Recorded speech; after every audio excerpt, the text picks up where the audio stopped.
Kevin, a point for Southend. Are you content with a point? I don't think we're ever content with a point, but you've got to respect it. This is our third game in 6 days, including a game on Tuesday night on a really heavy pitch that we've done ever so well in. And credit to Ebbsfleet, we knew they'd come hard at us because it's what we do to someone who's played the third game in 6 days, and they've had 10 days off and haven't played in the time that we've played. So we knew it'd be a difficult one. Because I think they're top of the form guide as well. So they're in good form and they're fighting.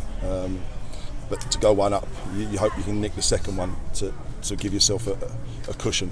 But we couldn't, and it was just they've got one back, and even though we've had chances at one near the end. And I think when the second half of Carter's gone through, you just want one of them and it might make it easier. But you've got to respect the point that a team who's in really good form. Put yourselves in a really good position with that opening goal on 20 minutes from Harry Carter. Yeah, great delivery, great header. We felt we might be a threat from set pieces with what we had on the pitch, and as you say, once the delivery's in the right area and Cards is there, Gussie was right with him as well. Yeah. So we said that was the key from Ollie Coker, the delivery from the free kick. No, absolutely, and it's in the right area, and it gives people something to chase, and it's a brilliant header. So without starting brilliant, we found ourselves ahead, similar to Tuesday. But you could feel there was a tiredness and a heaviness in the legs, and just that little bit of sharpness we didn't quite have to really play. I think the first chance, the goals come from the first time we've settled down and played and got the free kick. But it's understandable. And was it frustrating because you've given it all your all just to concede there, and the manner of the concession? Yeah, I think it's disappointed obviously with the goal. I think it's just flicked on, and I think it's just skipped through off the surface a little bit and come off Kenz's chest, and Napoleon's a threat. He's a threat and he scores goals, and it's taken a little nick and gone past Colin. But frustrating to concede because we haven't done, and frustrating that we couldn't put the game to bed if you want. But it was always a tight game, and give them credit, it's a tough place, and we've had to work so hard over these last 3 games. How are you bodies wise, fitness wise after all these particular fixtures? Yeah, listen, there's tightness everywhere. Even Bridgie at the end, you see he's made a run 60-70 yards back in and then he's done.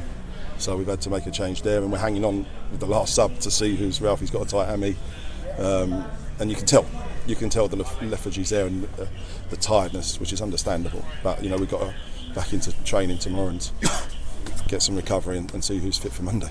What about fitness? I know Noor Hussein wasn't involved today. How's his shins? What's the situation there? Yeah, it's a difficult one for him because once he starts games, it's really tough when he opens up and runs on them. So we can hopefully give him a bit of rest, and we'll see where he is over the next couple of days. But it's one that is going to be dealt with somewhere along the line. And that is another test, isn't it, on Monday? Boreham Wood at home. You're going to have to dig deep. Absolutely, we know that. What's that, 4 and 9 days? So we know that it's come thick and fast. The fact that the league put it in Tuesday, the Solihull one, means we're in that position. But we've got to get on with it. We've got to find a way to get bodies out there and have a real good go again. Because listen, Boreham Wood, every time we've played them, it's been a tight game. They're fighting for their lives.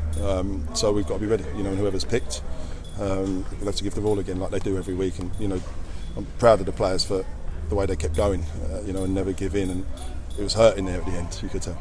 Unbeaten run continues. Thanks, Kevin. Thank you.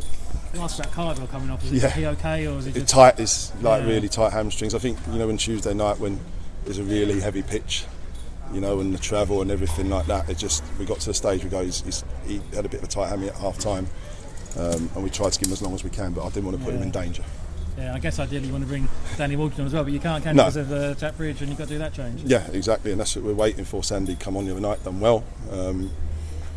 And Bridges, the run, he's back. He's been carrying a bit of a knock because I'm waiting. Ralph is tight, so I can't.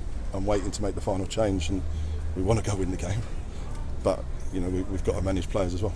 How tough will it be to go again on Monday now? Yeah, it's going to be very tough. But knowing these players that what they've been through all season, they'll find a way.